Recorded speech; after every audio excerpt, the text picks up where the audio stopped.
स्वागत है आप सबका लाइव लॉ की इस खास पेशकश कोच टुडे में। मेरा नाम है सैयद आमिर हुसैन और आइए बिना किसी देरी के बढ़ते हैं आज की सुर्खियों की ओर। इंडियाज गॉट लेटेंट मामले में सुप्रीम कोर्ट ने रणवीर अलाहाबादिया का पासपोर्ट जारी करने का आदेश दिया। शरिया कोर्ट, कोर्ट ऑफ काजी आदि कोई कानूनी मान्यता नहीं रखते, उनके निर्देश बाध्यकारी नहीं। Supreme court. गिर सोमनाथ डेमोलिशंस मामले में 12 फीट ऊंची कंपाउंड दीवारें क्यों, इसकी ऊंचाई उचित रखें, सुप्रीम कोर्ट ने गुजरात सरकार से कहा। ओटीटी प्लेटफॉर्म और सोशल मीडिया पर अश्लीलता को सुप्रीम कोर्ट ने बताया गंभीर मुद्दा, केंद्र सरकार ने दिया जवाब। कन्नगी मुरुगेसन ऑनर किलिंग मामले में सुप्रीम कोर्ट ने दोषियों को दोषी ठहराया। एल्विश यादव ने रेव पार्टी और सांपों के जहर के दुरुपयोग मामले में चार्जशीट के खिलाफ हाईकोर्ट का रुख किया। इस एपिसोड में आपको इन सारी खबरों के बारे में सरल भाषा में बताया जाएगा। किसी भी खबर को गहराई से जानने के लिए जरूर लॉग इन करिए हमारी वेबसाइट www.hindi.livelawin पे। ये वीडियो अगर आपको पसंद आए तो इसे लाइक करना ना भूलें और हमें प्रोत्साहित करने के लिए जरूर सब्सक्राइब करें हमारा चैनल। सुप्रीम कोर्ट से आ रही है बड़ी खबर। 28 अप्रैल को कोर्ट ने यूट्यूबर रणवीर अलाहाबादिया का पासपोर्ट वापस करने का आदेश दिया। इससे पहले उन्होंने इंडियाज गॉट लेटेंट शो विवाद में गिरफ्तारी से अंतरिम सुरक्षा पाने के लिए पासपोर्ट जमा कराया था। कोर्ट ने यह नोट किया कि आसाम और महाराष्ट्र में दर्ज एफआईआर की जांच अब पूरी हो चुकी है।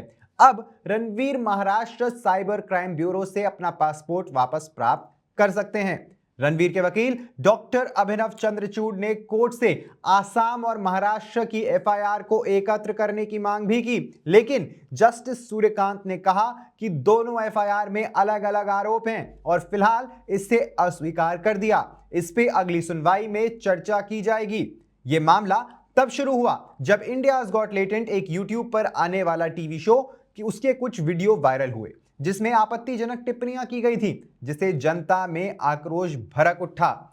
रणवीर ने माफी मांगी और कोर्ट ने उन्हें द रणवीर शो को सख्त शर्तों के साथ फिर से शुरू करने की अनुमति दी। इस बीच एक नई याचिका भी कॉमेडियन समय रैना के खिलाफ दायर की गई है, जिसमें उन्होंने दिव्यांग व्यक्तियों के खिलाफ आपत्तिजनक और अपमानजनक टिप्पणियां की हैं। सुप्रीम कोर्ट ने एक बार फिर यह स्पष्ट किया है, कोर्ट ऑफ काजी, शरिया कोर्ट या दारुल कजा को भारत में कानूनी पहचान नहीं दी गई है। इनके द्वारा दिए गए कोई भी आदेश लागू नहीं होते। जस्टिस सुधांशु धूलिया और जस्टिस एहसानुद्दीन अमानुल्लाह की बेंच ने 2014 के विश्वलोचन मदन फैसले का उल्लेख किया, जिसमें पहले भी यही फैसला दिया गया था। कोर्ट एक महिला की अपील सुन रहा था जो इलाहाबाद हाई कोर्ट के फैसले से व्यथित होकर सुप्रीम कोर्ट पहुंची थी, जिसमें उसकी मेंटेनेंस यानी भरण पोषण देने से इनकार कर दिया गया था।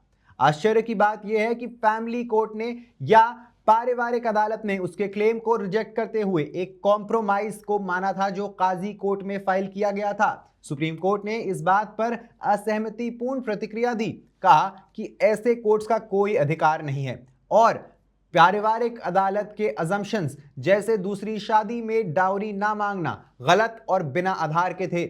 महिला की शादी 2002 में हुई थी और विवाद के बाद उसके पति ने काजी कोर्ट के जरिए तलाक मांगा था। अब सुप्रीम कोर्ट ने पति को 4,000 रुपए प्रति माह भरण पोषण देने का आदेश दिया है, जो कि उस महिला ने पहली बार मेंटेनेंस की याचिका दायर की थी उस दिन से शुरू होगा। गिर सोमनाथ तोड़फोड़ अवमानना मामले में सुप्रीम कोर्ट को यह बताया गया कि उस जगह पर 12 फुट की दीवार बनाई जा रही है। पिटिशनर्स यानी याचिकाकर्ताओं ने इस पर चिंता जताई, लेकिन गुजरात सरकार ने सॉलिसिटर जनरल तुषार मेहता के जरिए कहा कि दीवार सिर्फ कब्जे को रोकने के लिए बनाई जा रही है और वहां कोई धार्मिक गतिविधियां नहीं की जा सकती। कोर्ट ने राज्य को याद दिलाया कि आमतौर पर कंपाउंड की जो दीवारें होती हैं वो 5 से 6 फीट ऊंची होती हैं और गुजरात को अपने कलेक्टर को यह निर्देश देने को कहा कि दीवार की ऊंचाई को उचित रखा जाए। जस्टिस बीआर गवई ने याचिकाकर्ताओं को आश्वासन दिया कि अगर कोई अन्य निर्माण होता है तो वे कोर्ट के पास जा सकते हैं और उनके अधिकार की रक्षा की जाएगी।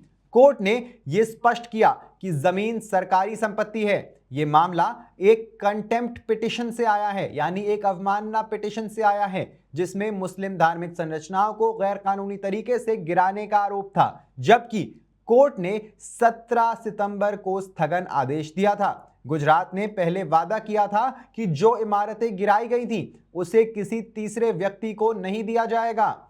सुनवाई के अंत में कोर्ट ने गुजरात को यह कहा कि वे सार्वजनिक भूमि की रक्षा करते हुए उचित सीमाओं के अंदर रहें। क्या अब समय आ गया है कि हम ऑनलाइन देखे जाने वाले कंटेंट को विनियमित करें? 28 अप्रैल को सुप्रीम कोर्ट ने यह बड़ा सवाल उठाया जब ओटीटी प्लेटफॉर्म और सोशल मीडिया पर अश्लील सामग्री के खिलाफ कार्रवाई की मांग वाली एक याचिका पर सुनवाई हुई। न्यायमूर्ति बी आर गवई और न्यायमूर्ति ऑगस्टीन जॉर्ज मसीह की बेंच ने इसे एक महत्वपूर्ण मुद्दा बताया और केंद्र सरकार, नेटफ्लिक्स, अमेजॉन प्राइम और बालाजी उल्लू मूवी के साथ साथ मेटा, गूगल और एप्पल जैसी बड़े कंपनियों को भी नोटिस जारी किया।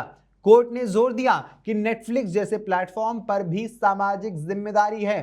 पत्रकार उदय महुरकर के नेतृत्व में याचिकाकर्ताओं ने दावा किया कि अश्लील सामग्री बिना किसी रोक-टोक के फैल रही है। सॉलिसिटर जनरल ने भी सहमति दिखाई और ये कहा कि शोज इतने अश्लील होते हैं कि दो सम्मानित लोग बैठकर साथ में उन्हें नहीं देख सकते।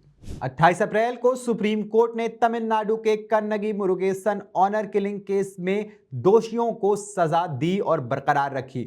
जस्टिस सुधांशु धूलिया और जस्टिस पीके मिश्रा की बेंच ने उन 9 दोषियों की अपील खारिज कर दी जिन्होंने मद्रास हाईकोर्ट के 2022 के फैसले को चुनौती दी थी जिसमें उनकी उम्र कैद की सजा कायम रखी गई थी। कोर्ट ने 2 पुलिसकर्मियों की अपील भी खारिज कर दी जिन पर सबूतों से छेड़छाड़ करने के आरोप थे।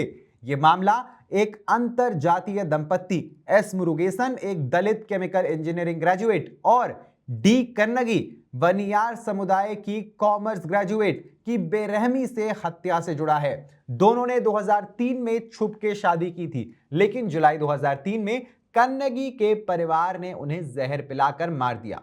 बाद में उनके शव जला दिए गए। इस हत्या को तमिलनाडु के पहले ऑनर किलिंग मामलों में से एक माना जाता है। पुलिस की लापरवाही के बाद जांच सीबीआई को सौंपी गई थी। सुप्रीम कोर्ट ने मुरुगेसन के पिता और सौतेली मां को 5 लाख रुपए मुआवजा देने का भी आदेश दिया। यूट्यूबर और इन्फ्लुएंसर एल्विश यादव ने अब इलाहाबाद हाई कोर्ट का रुख किया है। उन्होंने अपने खिलाफ दायर चार्जशीट को चुनौती दी है जो सांपों और सांप के जहर के गलत इस्तेमाल के वीडियोस बनाने और रेव पार्टियों के आयोजन के मामले में फाइल की गई थी। मामले में आरोप है कि एल्विश ने एक जानकारी देने वाले व्यक्ति को ऐसे व्यक्तियों से मिलवाया जो रेव पार्टीज करवाते हैं जहां विदेशी लोगों के जरिए लोगों को ड्रग्स और सांपों का जहर दिया जाता है।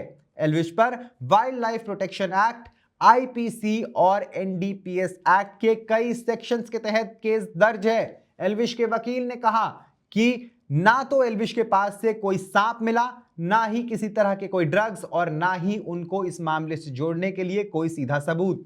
उनका यह भी कहना है कि जिस व्यक्ति ने एफआईआर दर्ज कराई है वो वाइल्ड लाइफ एक्ट के तहत ऑथराइज्ड भी नहीं है।